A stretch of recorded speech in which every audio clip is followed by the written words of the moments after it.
I just want to say, watching these raids happen in LA right now, people voted for this. And I think right now, the Black and the brown community, we need to come together. And we need to remember that they are the ones who made it us versus them. They put us against each other, because if we're busy fighting each other, we don't put our eyes on them. We need to wake up. Everybody needs to wake up. Why is nobody else protesting with us? We're not the only immigrants. Latinos are not the only immigrants. There's Europeans, there's from Africa, there's from Asia, there's from all over. Where are you guys at? Why are your people not standing with us? I know you don't want to call it upon you guys, but why are we alone in this? Go look at the videos of the protests that are going on. We are fucking alone. It's all brown-skinned people. Where are all the other races? You guys post all these fucking videos about it, but you guys ain't doing nothing with us. Where are you guys? Why are we alone? We support everything when it comes to you guys. We are always there for you. Black people, you've made your point. Change in America can't happen without black folks. We need y'all back in the fight. Please and thank you.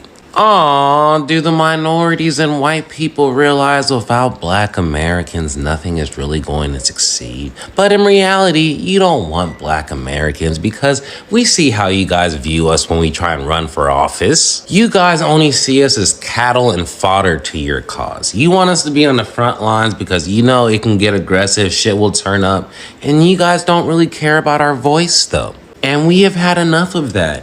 And still seeing how you guys are acting in 2026 with Jasmine Crockett tells us everything. You guys don't want us to be in leadership positions. You guys just want us to be on the front lines. It is no different than the world wars when they put the black people on the front lines. That's all you guys see us, no matter what side, whether it's on the left or on the right. You guys want black people on the front lines, and you want them to put their lives on the line. And enough is enough. You need to fix your own problems and fix your own people and have them finally wake up and stop voting against their best interests. But are you going to do that? No, because you want us to do all your fucking ground and dirty work. What's up, everybody, and welcome back. So Black Americans step back, and everyone is panicking and pleading with them to stand with them and join them fight ICE by protesting, because many are now realizing the power that Black Americans carry, and it is only them who can change the country. But Black Americans are choosing boundaries, They are stepping back, observing, and making it clear that this is not our fight, because we want everybody. Black folks, we do not need to be on the front lines of ICE protests. I've said it before. This is not our fight. We survived slavery, black codes, Jim Crow, mass incarceration, and we are still fighting today for our civil rights. Where was the Latin community when we were marching, dying, and demanding our justice? Anti-blackness is real in Latin culture. We hear it in their music, we see it in their media, and we feel it in their actions. Yet now, we're expected to protest for them. Black people are the world's #1 protesters, but we cannot keep carrying everyone else's burden while our communities are still under attack. And this is not about hate. It's about boundaries and truth. Solidarity has to be mutual. You can't love our culture and hate our people. We need to be smart. We need to be intentional. And we have to stop showing up where we are not respected. We need to focus on home first. And if you want to talk about it, let's talk about it. So there's an online discourse about why Americans aren't rioting, right? Or why we're not protesting. Obviously, part of it is because we know this is an attempt to provoke us into taking action. And that way they can declare martial law and really strip us of the remnants of rights that we have, right? But there was a Canadian on Threads who asked, why aren't we rioting and protesting? And somebody responded because we have police officers that are more than happy to pew us in the face. And all I keep thinking about is Black people told us this decades ago. Black people told us about police brutality, about the state police, about excessive use of force. They have told us for decades and nobody believed them. You have movements like BLM and other things and the ACLU that try to advocate about this, and they've been telling us for years they're doing it to them, soon they're going to do it to us, right? And there's a spectrum here, right? So modern day, I mean, obviously Latinos are less policed but still hyper policed compared to white communities, right? But we were told this for a long time, that state police, well, I guess the police of the state, not literal state, but like sanctioned police officers, authority figures, law enforcement, are more than happy to be violent against us, but nobody believed them because they were Black people. And on top of that, everybody would villainize them and make it seem like it was their fault. So this is all part of it. Race and racism is intrinsic to what's happening in all facets of the U.S. government and the overreach and the lack of civil rights and protections.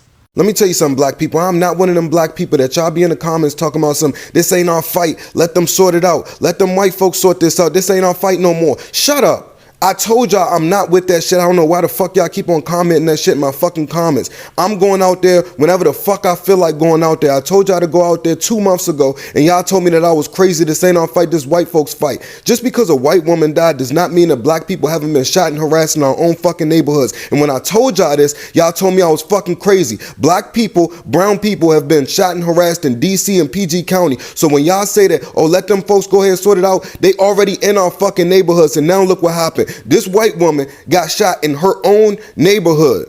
I told y'all, this ain't a matter of going out and protest just because you want to go downtown. I feel safer downtown protesting than being in the neighborhoods of my cousins and my motherfucking uncles. Y'all don't make no fucking sense. I told y'all a long time ago that these folks is already in our neighborhoods. Just because you live in bumfuck fucking Idaho and you want to move your family around all white folks and you feel safe because it's all white people and then your one black ass family in that fucking neighborhood don't mean shit. Because the people that y'all keep on saying, oh, well, they voted for this, that's your neighbors, not ours.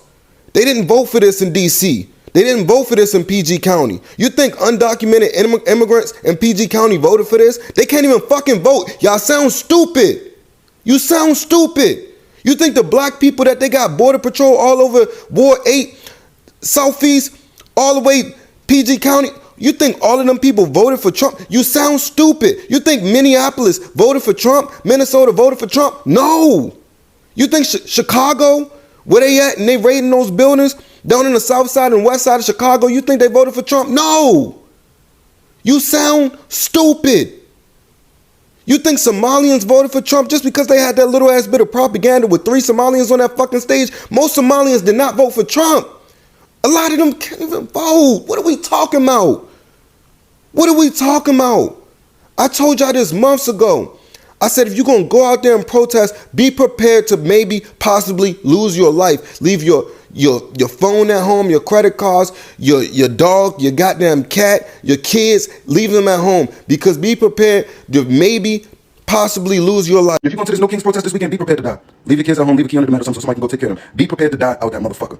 Not saying that we're going to be violent. It's going to be a peaceful protest. But them ICE agents is just pardoned January 6th. And if they're not going to do it, then them Proud Boys, they do whatever the fuck that man say. Them folks have an allegiance to that man. The Proud Boys, whoever the fuck they want to call their little right organizations now, them people putting on them masks and going out and doing mass shootings and all that shit, them motherfuckers will be there. And y'all told me, man, that shit ain't that serious, man. You go out there protest, it's just protest, man. You taking it to, you fear monger. What the fuck do you got to say now? What the fuck do y'all got to say now? Huh?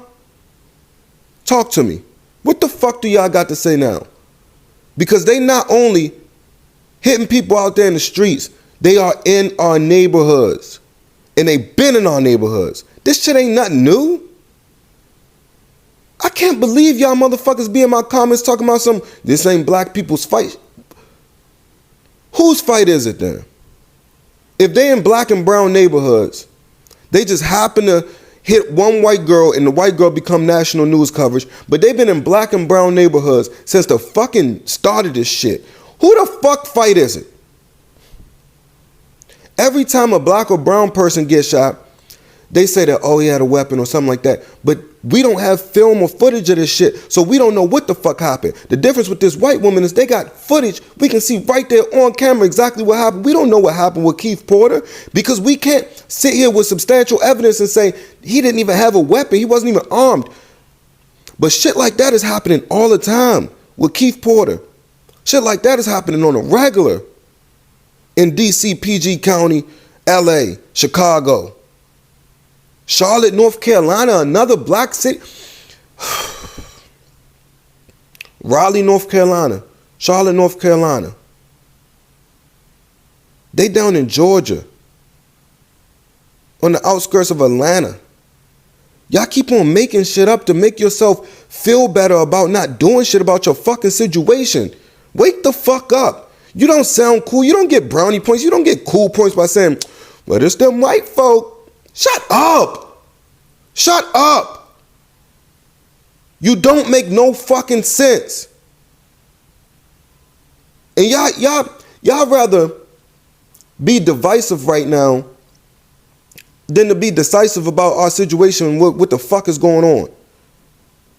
This is not the time to sit here and point of the election was a year and a half ago, damn near. We got midterms coming up, and all y'all talk about is, well, them white folks gonna have to sort it out.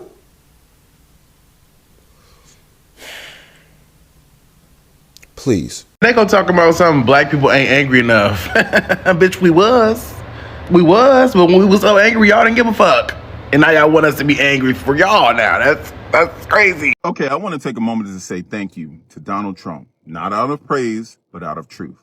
Because while you rip through every part of this government, tearing down justice, equality, and fairness under the fake excuse of fighting DEI fraud, what you're really doing is confirming what black folks have been saying for generations.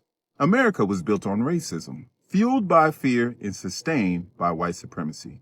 You've exposed it all. The masks are off. The polite racism, the fake allyship, the colorblind lies, it's all gone. Now we see it raw and unfiltered. You're not just targeting policy, you're targeting people. Black people, brown people, marginalized communities. And the wild part, we make up the smallest portion of this country, yet somehow we are the biggest threat to the lie that white supremacy built. That should tell you everything. You're afraid not of violence, not of replacement, but of the power we hold even when we have nothing. You see the way our culture, our brilliance, our resilience, our excellence continues to shape this country, even when it tries to erase us.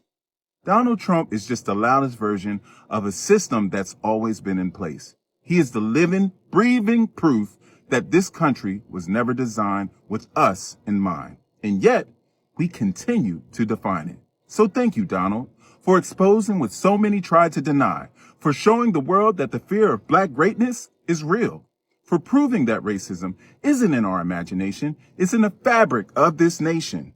And to my people, we don't have to fight to prove our worth. He's doing that for us. All we have to do is stand firm, stay awake, and know that the truth is finally louder than the lie. We are not broken. We are not the problem. We are the evidence of the power that this country can contain. Let that truth ring louder than its hate. I was just on a conference call with some Latin groups, and one of them was Latins and Hispanic for Trump.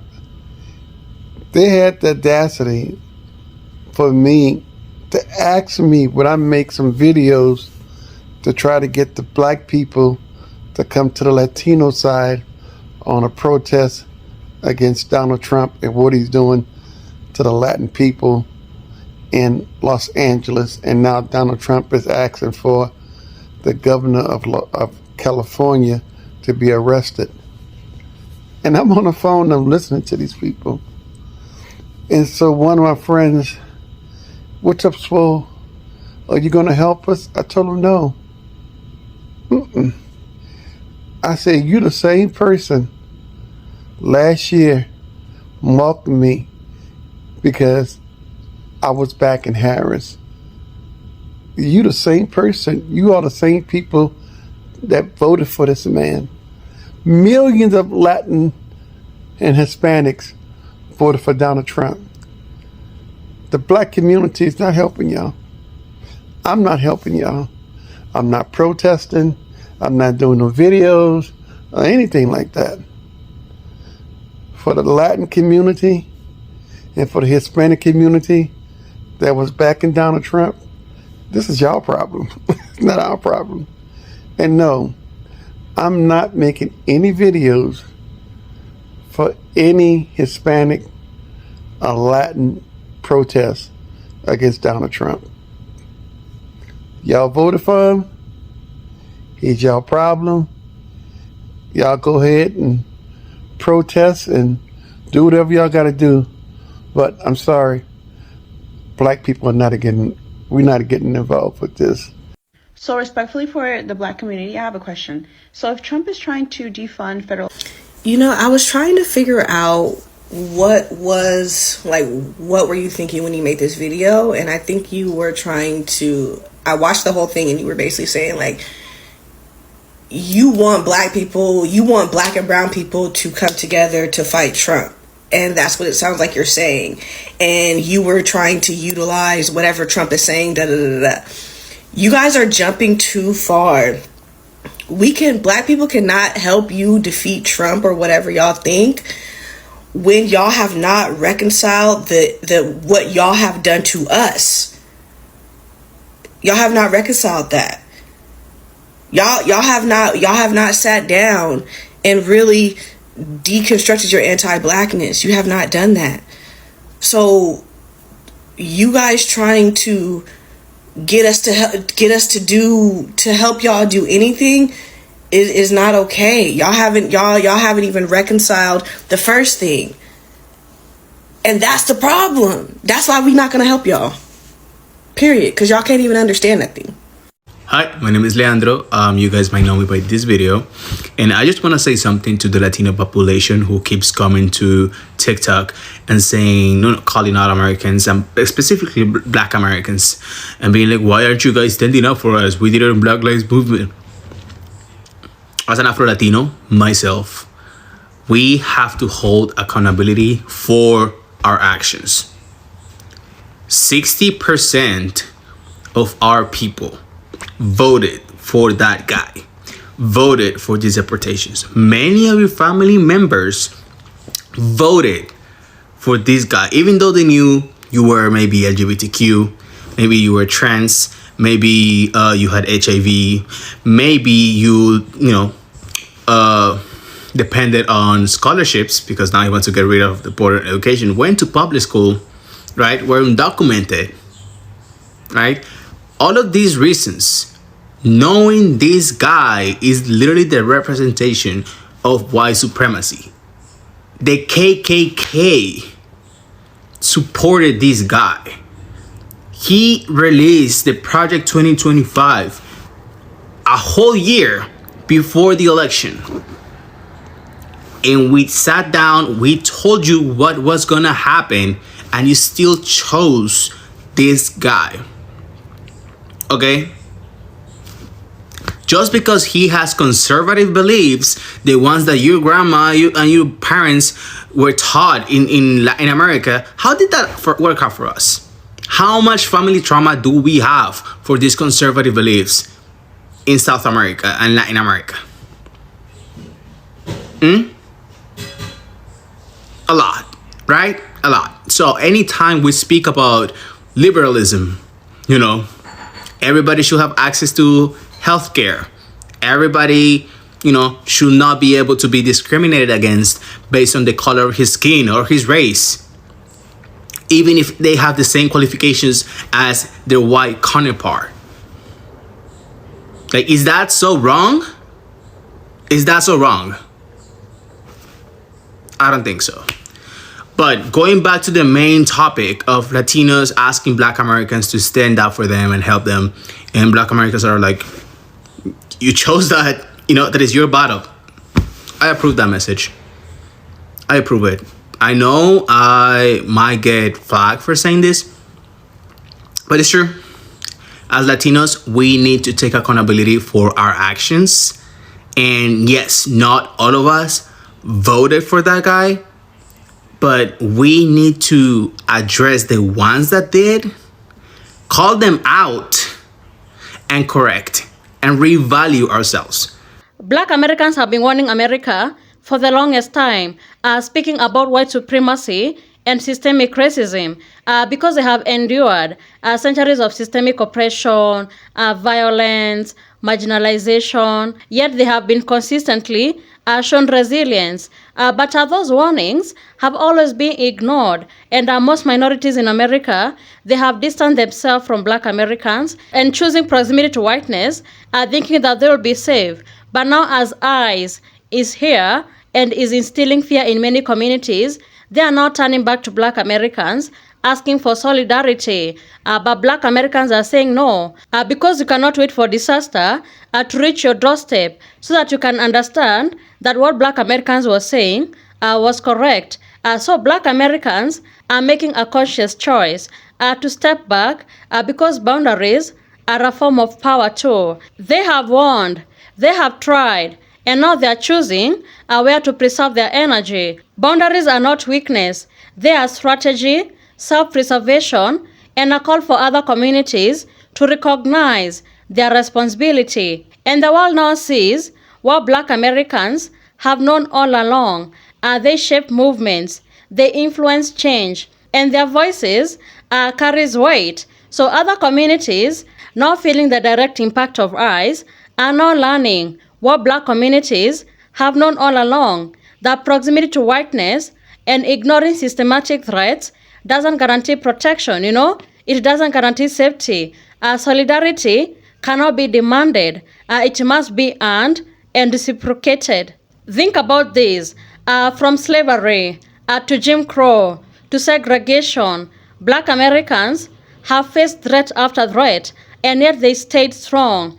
They survived, and they never tried to be close to whiteness or even to assimilate into whiteness. So this is a story of awakening. Because Black Americans stepping back, it is a powerful statement that the nation cannot continue to ignore warnings, exploit labor, or dismiss wisdom from those who understand the system best. So Black Americans choosing boundaries, it is a call for accountability, respect, and action from all marginalized communities. And if communities can listen and act responsibly, maybe, just maybe, America can start seeing change. So thank you so much for tuning in. Be sure to like, subscribe, and share. Have a good one. I'll see you in the next video.